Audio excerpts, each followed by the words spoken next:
Product of two vectors. जो vector multiplication है या प्रोडक्ट है वो दो तरह के होते हैं, स्केलर या वेक्टर प्रोडक्ट। जो स्केलर प्रोडक्ट है उसको हम लिखते हैं ए डॉट बी, और इसकी तारीफ ऐसे होती है कि ए डॉट बी बराबर होता है A B cos of theta. ठीक है।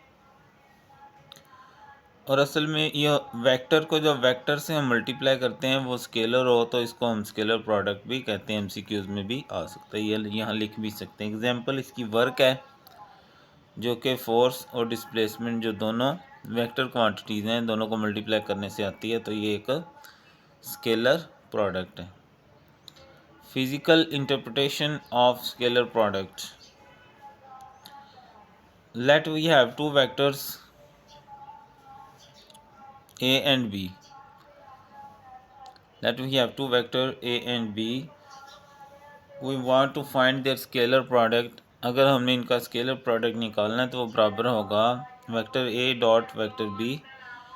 तो ये वेक्टर a की मैग्नीट्यूड और projection of b on a, या b का वो कंपोनेंट जो अलोंग a होगा वो हमने इसमें लेना है।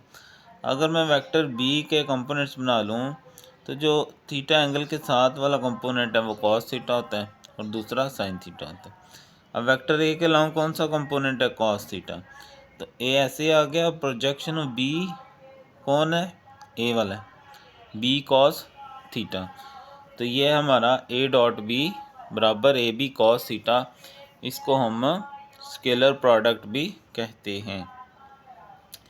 ऐसे ही अगर हमने b डॉट ए निकालना है तो b की मैग्नीट्यूड और a का वो कंपोनेंट जो अलोंग b हो। सिमिलरली ठीक है, a के भी प्रोजेक्शन बना लें, जो थीटा के साथ एंगल है वो मतलब कंपोनेंट कॉस थीटा होगा, दूसरा साइन होगा।